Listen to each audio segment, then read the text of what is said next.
Hello everyone and welcome back. We are here for the first actual inaugural episode here of Star Trek Online. We kind of did the preface and what is basically the tutorials in the game, show us how the game works, which we already knew, and now we're here for the first actual mission for Captain Jack Granger. So let's try to get into this, but first I'm going to need my UI back. Thank you very much, game. Alright, and let's see what's going on. We have a diplomatic mission for you. An important Vulcan ambassador is traveling from his homeworld to the monastery at Pajem. Capturing the ambassador would be a major coup for the Klingons or Orions, so we're assigning you to make sure everything goes smoothly. You are to escort Ambassador Soketh to Pajem. Please meet him at Vulcan.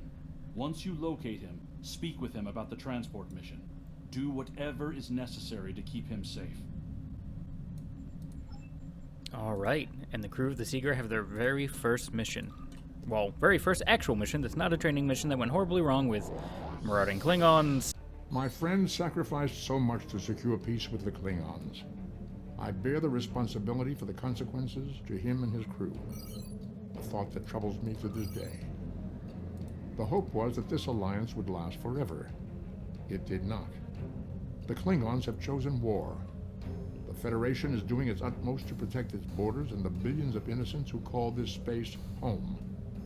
But I fear that this conflict may be our undoing. And some very unexpected voiceover work from Mr. Spock. I'm pretty okay with this. And after the refit of our beautiful Seeger in its new, fantastic look, we've also picked up some new crewmen. Unfortunately, Zarva, who was our original engineer, was posted to other leave. We still have the famous Dizzy Flores, our first officer and chief tactical officer. We have Kamek. He is our local Cardassian tactical officer. He will be joining us on Away Message. We still have Tavral. I keep saying her name wrong. She will be our lead science officer and kind of a pocket medic on away missions as we need her. Our new Andorian tactical officer, Vor, he will be also escorting us on ground missions. We have our new chief engineer, Roar, and yes, he is aware that he is a cat man with the name Roar. Please do not make jokes, he does not like them. He's also very pointy and sharp. And we have Nerve, a Ferengi of which his name will probably get on the moods of many, but we'll see how that goes as it comes around. In the meantime, let's beam on down to Vulcan and see what we can do to pick up this ambassador. Wowee, I am bad at my job.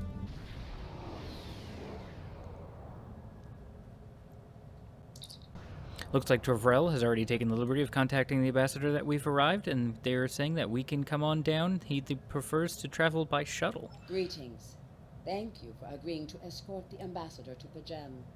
Ambassador Soketh is currently attending a ritual to honor the end of the Kalrek holiday. He will be done soon, but the ambassador is hesitant to use transporter technology. His bias against the transporters is not logical, but I have come to accept it. I believe that Soketh would be much more comfortable traveling by shuttlecraft. I have received clearance for you to land near the ambassador's location. I look forward to meeting you in person. Alright, so we have a odd Vulcan ambassador. Would not be the first time in Starfleet history. Starfleet shuttlecraft. This is Vulcan Orbital Control. You are cleared to land at the requested coordinates. Welcome to Vulcan. Please enjoy your stay.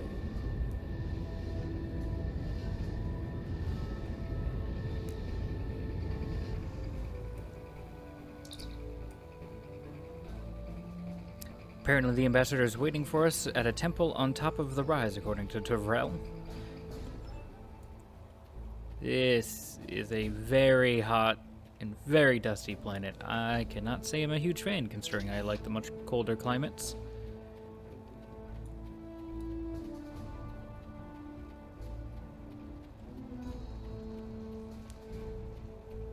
Apparently, Soketh's aide Tapella wants to speak to us before we speak to Ambassador. Alright, so I do wonder what's going on with that. Let's go find out.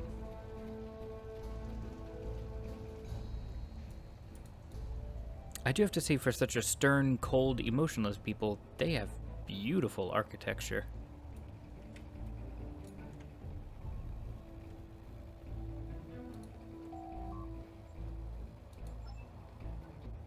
I meet with the ambassador's aide, Tapella. She informs me that we've reached some sort of impasse in our mission to bring the ambassador to the sacred monastery on Pajem. She reminds us that Pajem is a sacred place to the Vulcan people, and that ordinarily there wouldn't be any difficulty in the ambassador's trip. However, Savrin, the leader of the order that maintains the monastery, has chosen this moment to illogically refuse the granting of Ambassador Soketh's permissions to meet with the abbot of Pajem. She explains how unusual this is. We wonder if there's a way that we can delay the trip until Savrin changes his mind. Apparently, the ambassador has considered going to the council to request that they overrule Savrin, but that process will take time and he simply does not have it. If the ambassador is unable to complete his journey to Pajem now, he will have to delay it until after the trade conference is complete, and that could take weeks. We start to wonder why Savrin won't grant the ambassador permission. Apparently, the ambassador has spent too much time off-world. Apparently, it has changed him. His interactions with other species has grown easier over the years, but his own people have become more challenging for him to deal with. The ambassador's aide wonders if perhaps we could speak to Savrin. She knows he has a great deal of respect for Starfleet, and it might be easier for us to speak to him than his fellow Vulcan. So let's see what we can do for him.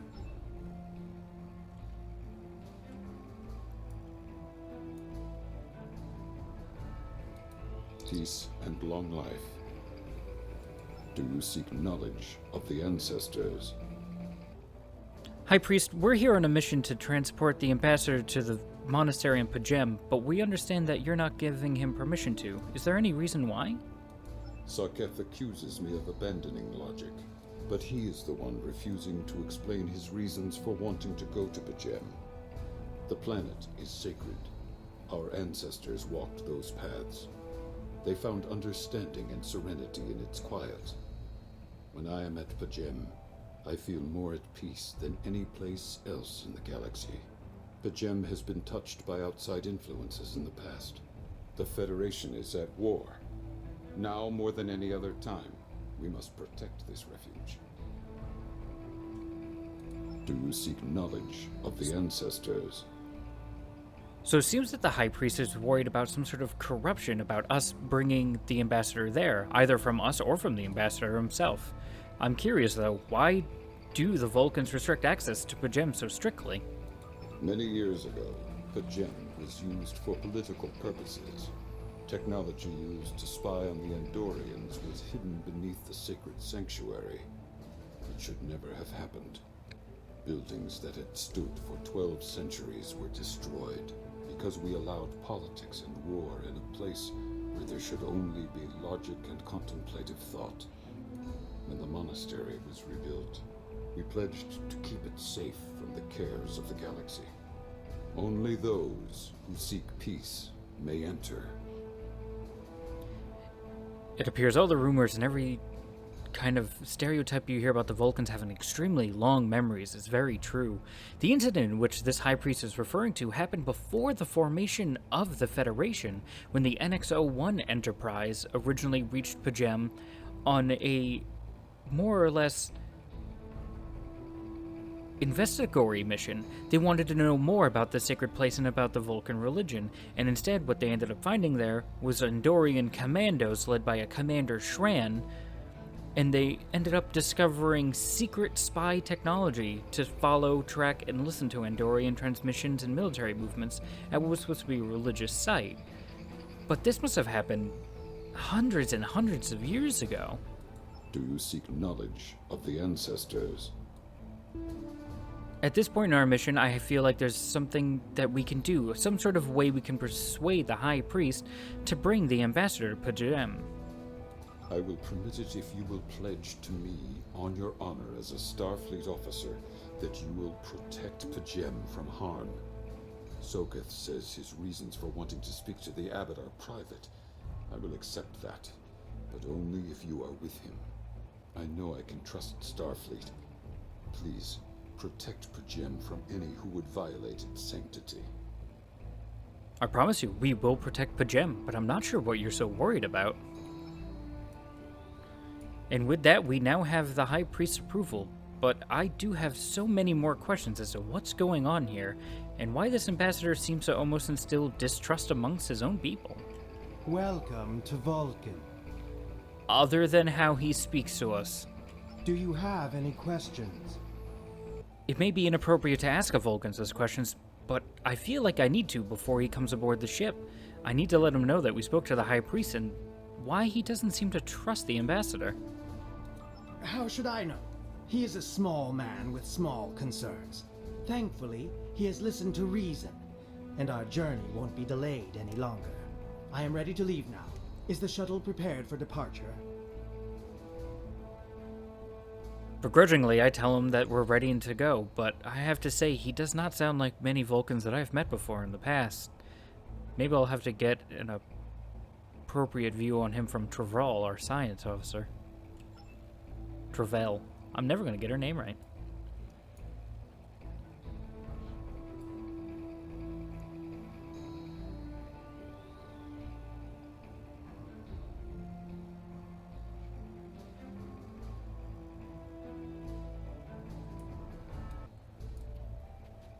We lead the ambassador to the shuttle. I do apologize, Ambassador. It's not the most comfortable way to fly, but if you don't want to use the transporter, this is the best I've got right now.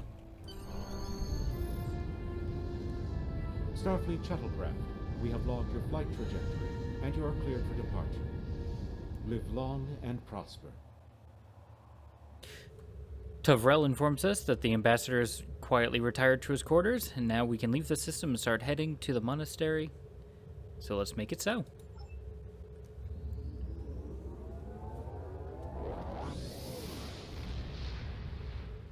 We arrive at Pajem, a small M-class planet. Pajem was originally settled by Vulcan monks more than 3,000 years ago.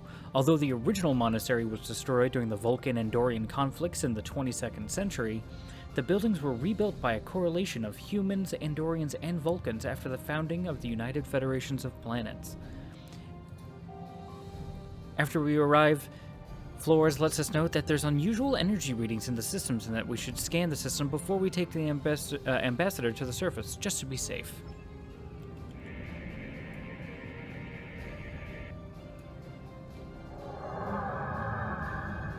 Oh, that's not good.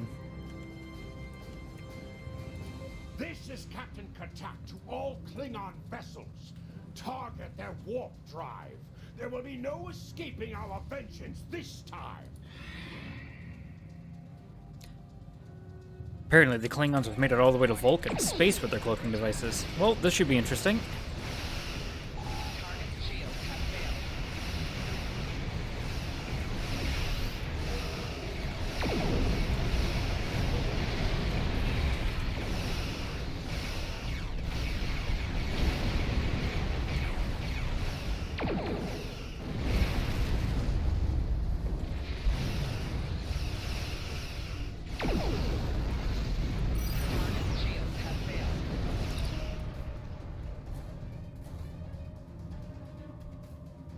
After we dispatched the first two Klingon birds of prey, we are being hailed by the third one. Dizzy, put it on screen. Cease your fire, Captain. Perhaps today is a day for words. My fellow captains were blinded by our vengeance toward the shapeshifter aboard your vessel. They have died with honor. But if I am to die this day, then I would prefer to regale the halls of Sto-vo-kor with the tale of that foul creature's death. Shapeshifter? We don't have any shapeshifters aboard our ship. Ha! So even the mighty Federation has been fooled by the beast. Your guest from Vulcan is not as he or she seems, Captain. They are an Undine. They put on a false face and try to control us. But we Klingons know better. We will hunt them down until the last of these honorless dogs dies screaming. You believe the ambassador is an Undine? What kind of proof do you have for this? Proof? Pah! Allow me to stick a blade in its belly while I look it in the eye while it dies. That should be proof enough, even for Starfleet. Well, while I don't technically find a flaw with your logic, I'll just take that into consideration, Captain K'tak. If you wish the honor of the kill yourself, then it is yours to have. So long as the Undine dies, I will meet my death with eyes wide open and victory in my heart. I await your decision. Close hailing frequencies. This might be a good time to confer with my fellow bridge officers and get everyone's opinion on this. Roar, our new chief engineer, lets us know that he's already performed a scan of the Klingon vessel, and its warp drive, shields, and weapon systems are all offline. He doesn't even think they have impulse power. Whatever we want to do, it doesn't look like the Klingons are going to be much of a threat regardless. I asked Travell her opinion. Apparently, she's familiar with the Undine as a species first encountered by the USS Voyager in the Delta Quadrant. Originally, they were categorized as species 8472, which was their Borg designation as the Voyager crew learned of them. The Klingon commander did indicate that they are indeed capable of changing shape. Additionally, they do possess telepathic abilities that aid them in infiltrating other cultures and other species. So it is a possibility that the ambassador could be an Undine. It's something we can't really rule out, and it's something that'd be very hard to prove. We wouldn't be able to do any tests on the ambassador without actually breaking various laws. Flores lets us know that the Undine has a physical superiority over humans and most Alpha Quadrant species, and consider anyone from our dimension to be an inferior life form. Their vessels are more than a match for even the Borg, and they represent a great threat to Starfleet. She lets us know that the ambassador is still in his quarters, but is going to place a security detail near the ambassador just until we can get a better idea of what's going on. Roar informs us that the Undine come from another dimension known as fluidic space, and they use quantum singularities to move into ours. Unfortunately, he's not quite aware of their technological abilities, and it still kind of remains a mystery. We're not sure how they really get here in exact detail. We wonder why they need use of a Starfleet vessel, and unfortunately Roar's not sure himself. But if the Undine are virtually unknown in the Beta Quadrant, his guess is that they'll be aiming to conceal their presence here, and Undine ships would be more than noticeable here. Roar believes that what the Klingons are saying could be true. If the Undine are in the Beta Quadrant, it might be just the thing that the Klingons would be able to sniff out before we could. If that's the case, the enemy of my enemy is my friend. Alright, let's try to get some answers to this. Let's have the ambassador come up to the bridge, and we'll open a channel to the Klingon vessel and just settle this in front of all parties. My patience is growing thin, Captain. If you lack the stomach to slay the beast aboard your vessel, then any Klingon here would gladly do it for you. I'd hate for you to stain that pretty Starfleet uniform with Undine blood. That's extremely generous of you, Captain Katak, but I really think that's going to be very unnecessary. Then the beast is slain? Makar! Very good.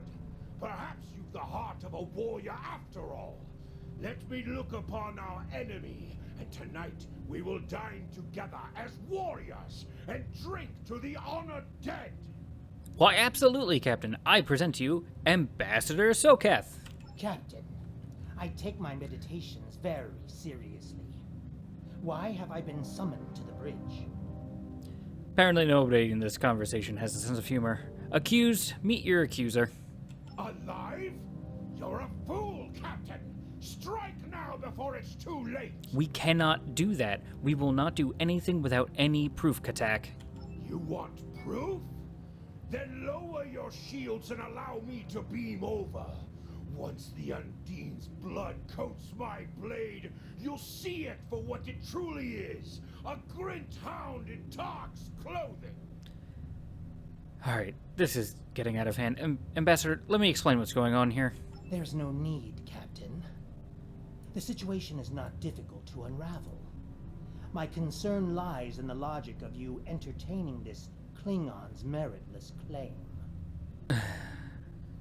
It is meritless, Ambassador, but it's not completely unreasonable with what we know about the Undine. A most illogical conclusion. Allow us to examine the facts, Captain. You have a crippled Klingon vessel, whose captain has made unsubstantiated claims that I am an Undine, a species that is known to both the Federation and the Klingon Empire as a considerable threat. Which makes this theory still possible. Potentially, but only if a great many other factors were to be true.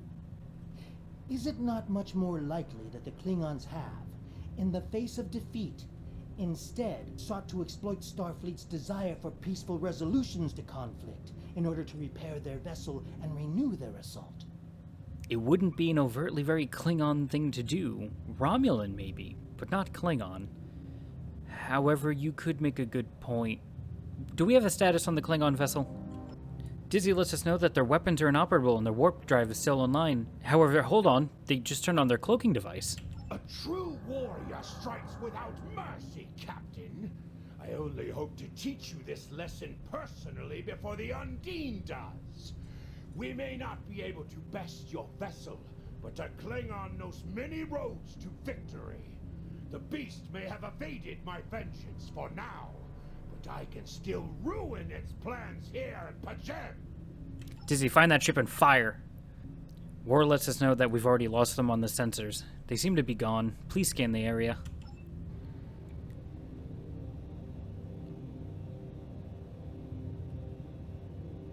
Flores informs us that she's detecting energy signatures on Pajem's surface. They're in the vicinity of the monastery. They appear to be transporter signals. And they're Klingons. Alright, we're going down with an away team. Let's get ready. The ambassador wishes to come with us? No, that's far too dangerous. A wise precaution. Though I admit I am eager to see my people safe, I will await word until the monastery is secured. And Captain, let not my journey here be for naught. We understand, Ambassador, and we'll get down there right away.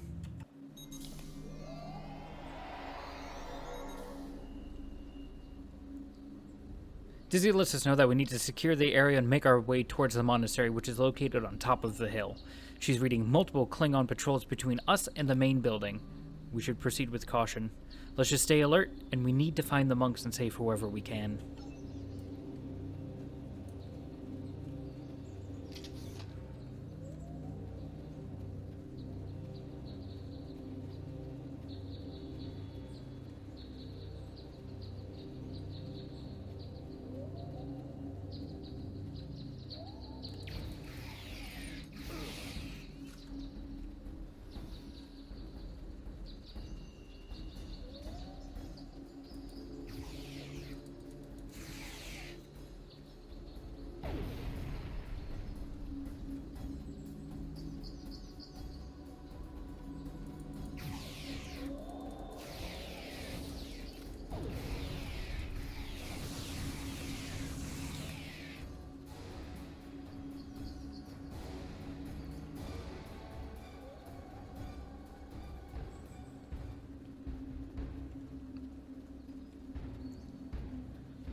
After fighting through a few waves of Klingons, it looks like we've reached the main building of the monastery. Let's hope everyone's alright. That doesn't sound good. Nope. Nope, nope, nope, nope. Nope, I've turned my back on Klingons. That's a bad idea.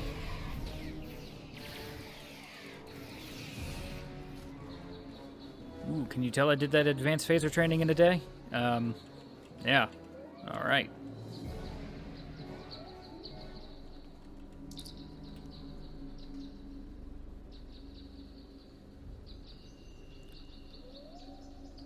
Apparently, Tavrel is receiving an incoming alert message from Vulcan. It's the ambassador's assistant, Tapella. She says she has to speak to me immediately.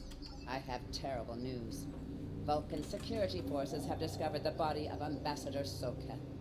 They have determined that he was killed by a phaser blast at short range. His remains were discovered in a stasis chamber hidden in a cavern beneath the ambassador's residence.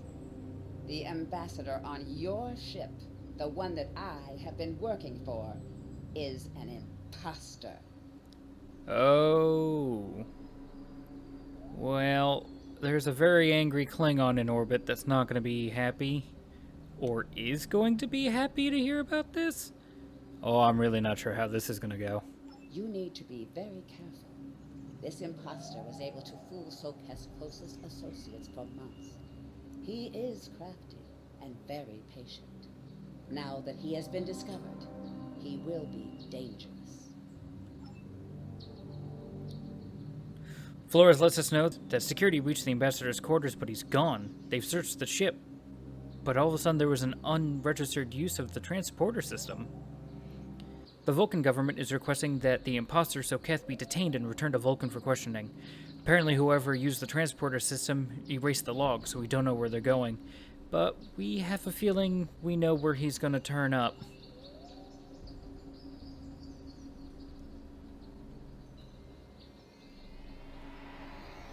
Such emotion on your face. I see now my deception has been exposed. Pity. Capturing the abbot so we could replace him as well would have been beneficial. But we are strong. We will prevail.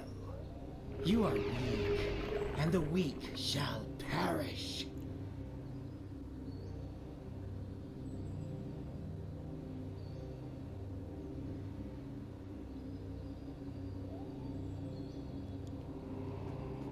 Boy, me and my crew really like to get the interesting missions, don't we? Okay, yep. Oh, time to open fire.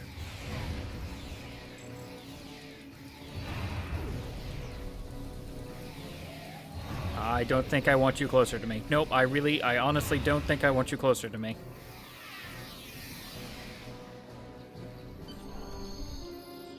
Where is he beaming to? Can I get a report? Where did he just go?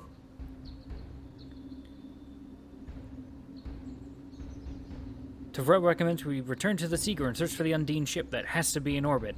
I cannot agree with that more.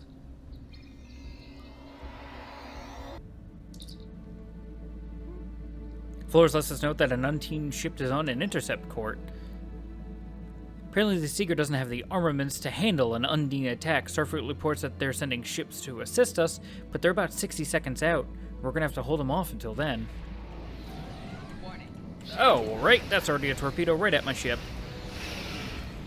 You know, if you could be nice, we just refit this ship. I'd really like not to bring it back to the starbase with holes in it already.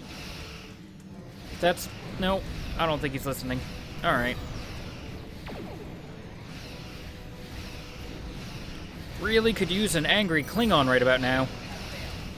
No? No one? Alright.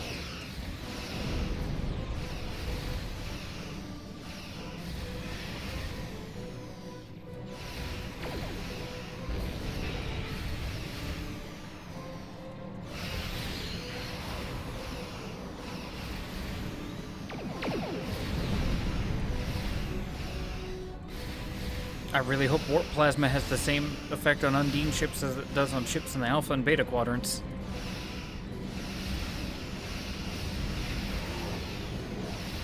Really happy to see you.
Alright, let's get into the debris, see if there's any survivors of that.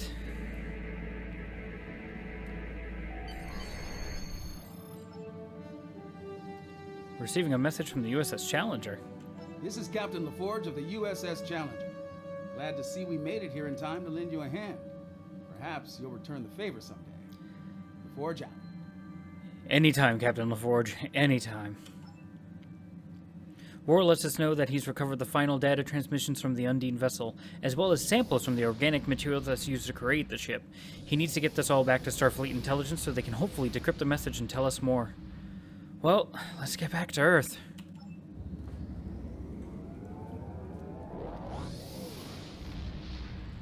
The ambassador was an Undine? I'm afraid their infiltration of the Federation goes much deeper than we realized. Who knows what kind of havoc they could create? Congratulations, Lieutenant. And with that, we complete the first official mission of the refit USS Seeger. And in the history of this crew, it was an interesting one. And I really hope you come back and enjoy us again next episode. Thank you.